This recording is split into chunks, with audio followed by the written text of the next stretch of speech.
Class अब हम effective maths का टॉपिक क्योंकि हमने शुरू किया हुआ, मैंने इस टॉपिक को क्योंकि पार्ट 1 और पार्ट 2 करके मैंने इसको अपलोड करना है, तो इसलिए मैंने वीडियो को अंदर से कट कर दिया है।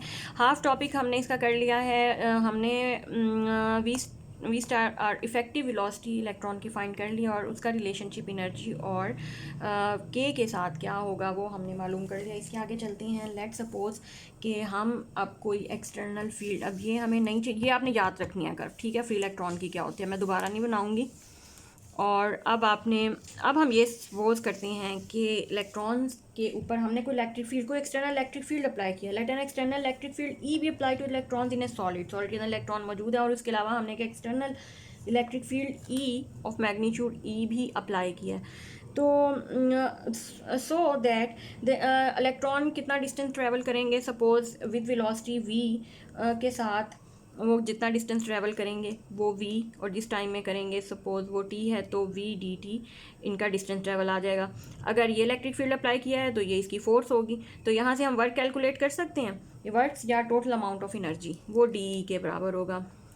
तो वर्क किसके बराबर होगा, ये टोटल एनर्जी इलेक्ट्रॉन की किसके बराबर होगी, फोर्स इनटू डिस्प्लेसमेंट फोर्स हमने यहाँ पे कैलकुलेट की हुई है, ई के बराबर है एक्सटर्नल इलेक्ट्रिक फील्ड की वजह से। और उसके साथ ही इस इलेक्ट्रिक फील्ड के अप्लाई होने के साथ ही क्या होगा कि इलेक्ट्रॉन्स ड्रिफ्ट करेंगे एंड और टू कवर सम डिस्टेंस, और वो डिस्टेंस हमने यहाँ लिख लिया है for the time interval delta T. और अब अगर इसमें हम वैल्यूज़ पुट करें ई और कंसिडर करें कि ये सेम डायरेक्शन में है ई और उसके साथ ही वेलोसिटी, ये जो वेलोसिटी अभी हम रिसेंट इफेक्टिव मैथ से इसे जो हाफ वाला पोर्शन पहले तो उसमें कैलकुलेट कर चुके हैं, वो आप पुट करेंगे 1/h cut d E by d k, और साथ इसके आ जाएगा डी टी वैसे ही। और अब यहाँ से हम एक रिलेशन निकाल सकते हैं डी ई। अच्छा अब देखिए इधर से अब डी ई को डी ई से कैंसिल कर दें तो, और डी के को इधर ले आए, डी के ओवर डी टी, तो दूसरी तरफ मेरे पास आ जाएगा ई ओवर एच कैट। इसको हम इक्वेशन 1 कर देते हैं because we are going to use this equation in our next point. So the acceleration of the electrons, अब अगर हमने क्योंकि हमने इफेक्टिव मास फाइंड करना है तो उससे पहले हमें एक्सीलरेशन फाइंड करना पड़ेगा। Acceleration of the electrons in a solid, यहाँ पे हमें पता है कि किसके बराबर होता है, rate of change of velocity के बराबर होता है। और डी बाई डी टी, और वेलोसिटी हम शुक्र है कि पीछे कैलकुलेट कर चुके हैं, वो 1/h cut d E over D के बराबर है। और इसको अब हम सॉल्व कर लेते हैं। 1/h कैट कांस्टेंट है, इसका मैं डबल डेरिवेटिव लूँगी d2e ओवर डी के स्क्वायर, और फर्दर डेरिवेटिव डी के बाई डी टी आ जाएगा।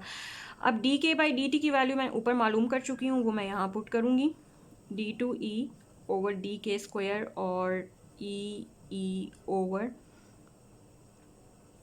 H cat. तो ये एच कैट स्क्वायर हो जाएगा E over h cut square d2e over D के स्क्वायर। ये हमारे पास एक्सीलरेशन की वैल्यू आ रही है।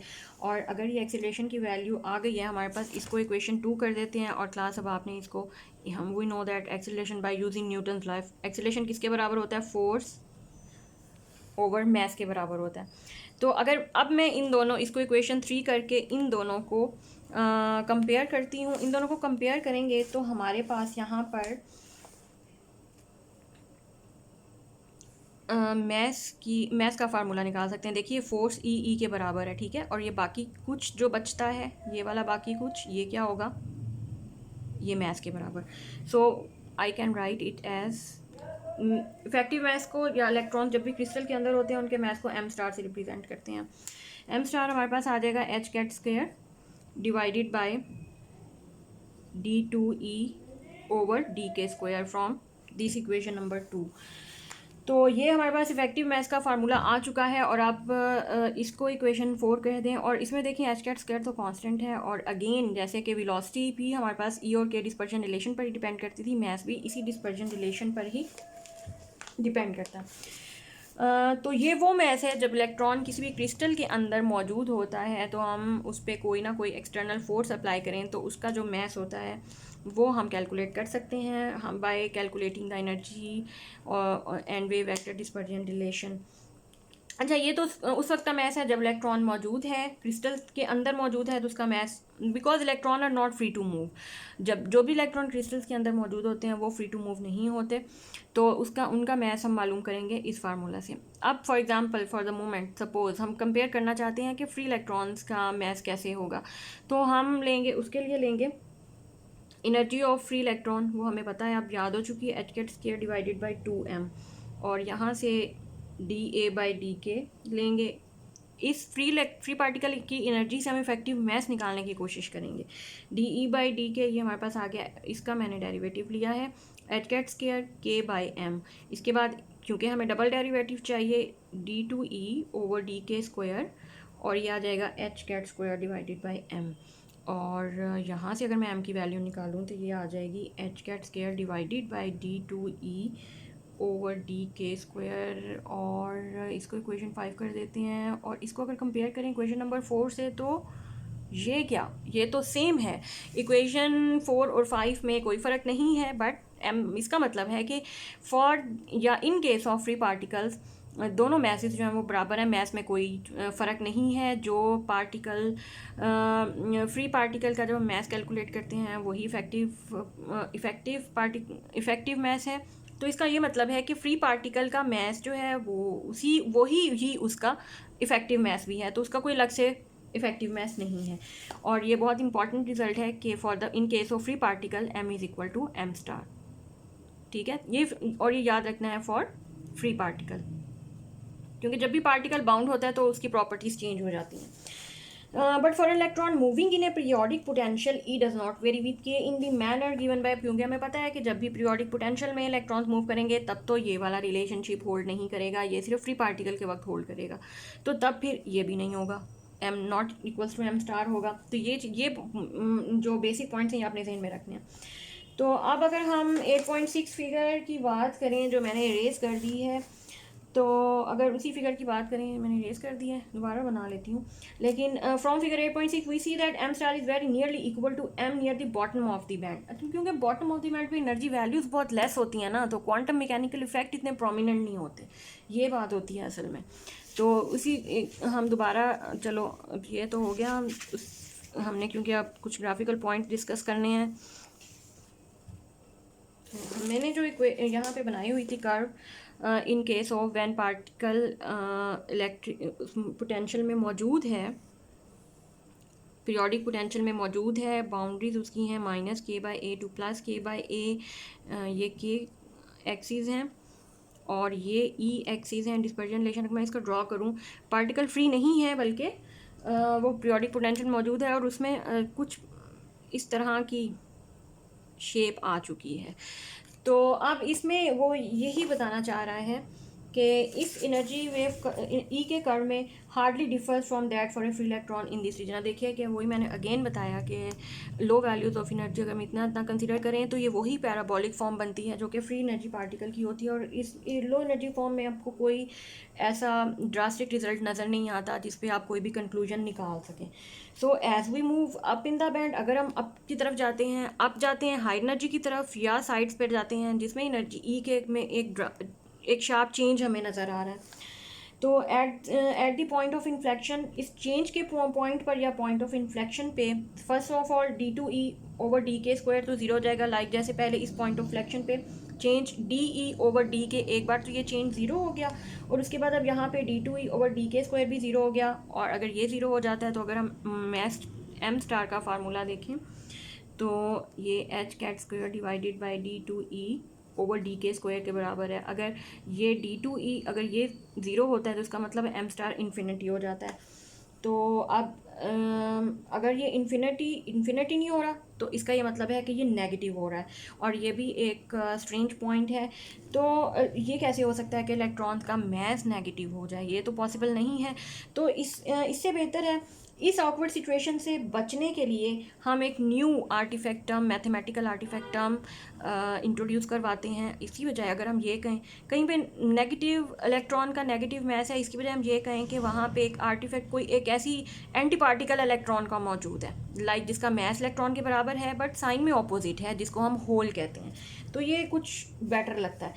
तो which has all the properties of an electron. अब अगर हम एक होल को मुतारिफ करवाते हैं, let us introduce the mathematical artifact called a hole which has all the properties of an electron except that it has a positive charge। सारी properties इसकी इलेक्ट्रॉन वाली हैं, सिर्फ क्या फ़र्क है कि इस पे चार्ज पॉजिटिव है।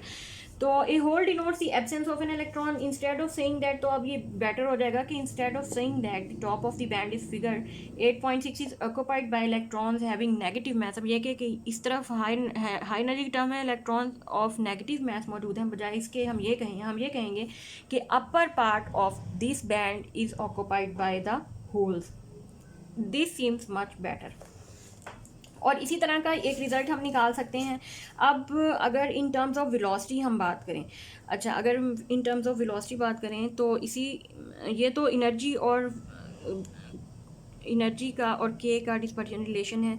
तो अगर हम बात करते हैं वेलोसिटी के और के की, तो ये वेलोसिटी है और ये के प्लस के बाई ए, सॉरी ये पाई आना है, ये पाई पे value pi by a minus pi by a. और अगर मैं यहाँ पे ड्रॉ करूँ, अब क्योंकि होल भी आ चुका है, इलेक्ट्रॉन भी आ चुका है, तो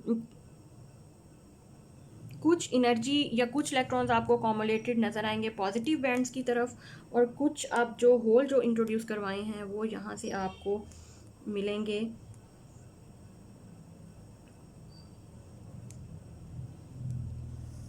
नेगेटिव। जिस तरह से पॉजिटिव है इसी तरह से ही यहाँ पे ये, अगर ये फिगर 8.7 कह लें इसको, और ये वी और के कर्व है, इसमें हमें इलेक्ट्रॉन और होल की वेलोसिटीज़ का पता चलेगा। क्योंकि जब नेगेटिव साइड अपीयर हो जाएगी वी और के में, तो हम ऑफ कोर्स हमें ये कर्व भी मिलेगी होल्स के लिए। तो अब अगर थर्ड कर्व की बात करें, अगर हम ये हमने वेलोसिटी, ये एनर्जी ड्रॉ की है के वेक्टर के साथ, यहाँ वेलोसिटी ड्रॉ की है के वेक्टर के साथ, और अगर अब हम इफ़ेक्टिव मैस को ड्रॉ करें के वेक्टर के साथ, हमारी जो लास्ट कर्व है, तो वो कुछ इस तरह का ग्राफ आएगा, minus pi by a plus pi by a, और ये के एक्सिस है, और यहाँ पर हम मैस लेंगे, और ये एम एक्सिस है, ये मैस का एक्सिस है। और क्योंकि हमने दो एनर्जी और के डिस्पर्शन रिलेशन में दो पॉइंट्स डिस्कस किए थे, एक तो वो पॉइंट जो कि यहाँ पे लोअर वैल्यूज़ ऑफ एनर्जी हैं, यहाँ पे तो हमें जो लो के वैल्यूज़ हैं कोई रियल मैस नज़र आएगा। When an electric field is applied across the crystal, an electric field जब भी अप्लाई करते हैं क्रिस्टल में, तो इलेक्ट्रॉन क्या करता है, start moving in the direction of electric field. तो at k is equal to 0 it wave vector increases with time, its velocity becomes maximum at the point of inflection. तो ये इसी तरह की कर्व मिलेगी जो यहाँ आई थी। तो यहाँ पे जो कर्व बनेगी मैस की वो वही होगी, क्योंकि इलेक्ट्रॉन उसी तरह से बिहेव कर रहा होगा पॉइंट ऑफ इन्फ्लेक्शन तक, जहाँ तक कि वो नॉर्मली फ्री इलेक्ट्रॉन बिहेव करता है। लेकिन इस पॉइंट के बाद क्या होगा, beyond this however the same field produces A decrease in velocity. अब इस पॉइंट के बाद वही फील्ड वेलोसिटी में इंक्रीज़ नहीं ला रहा बल्कि डिक्रीज़ ला रहा है। अगर वेलोसिटी डिक्रीज़ हो रही है तो that means the mass must become negative in the upper part of the band. तो अगर वेलोसिटी हमारी डिक्रीज़ हो रही है, तो अगर आप वेलोसिटी का फार्मूला देखें, velocity is directly proportional D E over D के। तो अगर ये डिक्रीज़ हो रहा है इसका मतलब ये नेगेटिव है, और इसी टर्म की वजह से हमने होल को इंट्रोड्यूस करवाया था। और अगर ये डिक्रीज़ हो रहा है तो नेगेटिव है, तावक्त ये कि इन पॉइंट ऑफ इन्फ्लेक्शन पे पहुँचे जहाँ पर d2e ओवर डी के स्क्वायर ज़ीरो हो जाता है, और जब ये ज़ीरो होगा तो m स्टार इन्फिनिटी हो जाएगा। जब और इस पॉइंट को, इस कर्व को अगर हम इस मैस और के कर्व वाले ग्राफ में रिप्रेजेंट करें, तो ये हमारे पास यहाँ पर आएगा कि इन पॉइंट्स के ऊपर, तो चलो जब तक लोअर वैल्यू ऑफ एनर्जीज़ हैं ये पॉइंट्स शो करते हैं लोअर वैल्यू ऑफ एनर्जीज़ को, और उसके बाद ये वाले पॉइंट्स शो करते हैं हायर वैल्यू ऑफ एनर्जीज़ को या हायर बैंड को। तो इनमें क्या आएगा, इनमें मैस जो है वो इनफाइनाइट ये कर्व आएगी, मैस हमारा इनफाइनाइट हो रहा होगा इसके साथ साथ, ये कहीं भी ये इन्फिनिटी तक कर्व जो है वो फ्लो करेगी। तो ये है मैस स्टार के कर्व। तो ये हमारा टॉपिक चेक कर लेती हूँ जी, कंप्लीट हो गया है इफ़ेक्टिव मैथ्स का। इस टॉपिक में हमने क्या क्या इंपॉर्टेंट चीज़ें लर्न की हैं एक बार मैं दोबारा बता देती हूँ, क्योंकि ये थोड़ा बिखरा हुआ टॉपिक था, फिर भी समेटने की कोशिश की है। इफ़ेक्टिव वेलोसिटी, एक तो आपको सबसे पहले इफ़ेक्टिव वेलोसिटी का पता होना चाहिए, वो हमने कैसे कैलकुलेट की है, और उससे भी पहले ये पता होना चाहिए कि क्यों ये ख़ास करके टर्म्स इफ़ेक्टिव मैथ्स और इफ़ेक्टिव वेलोसिटी की आती हैं। देखें, इलेक्ट्रॉन जब फ्री टू मूव होता है उसकी प्रॉपर्टीज़ और होती हैं, उसका मास, उसकी वेलोसिटीज़, उस पर एनर्जी कर्व बिल्कुल चेंज होती है। और जब electron bound to move in the crystal होता है तो उसका मास भी चेंज हो जाता है, और जब वो स्पेशली किसी बैंड में होता है तो उसका मास भी चेंज हो जाता है। वो मास जो है वो इफेक्टिव मास कहलाता है, और वो वेलोसिटी जो किसी बैंड में वो जिस वेलोसिटी से मूव कर रहा होगा, क्रिस्टल में जिस वेलोसिटी से मूव कर रहा होगा, वो वेलोसिटी इफेक्टिव वेलोसिटी कहलाएगी। तो ये दो इंपॉर्टेंट टॉपिक थे। अब इनके फार्मूलाज, इनके ग्राफ और इनकी डेरिवेशन अच्छे तरीके से कर लें। क्योंकि इंपॉर्टेंट टॉपिक्स हैं, इनसे रिलेटेड प्रॉब्लम्स अक्सर एग्जाम्स में आते हैं। सो ये आज का हमारे लेक्चर सीरीज़ का ये लेक्चर है इफ़ेक्टिव मैथ्स का, ये टॉपिक कंप्लीट हुआ चाहता है।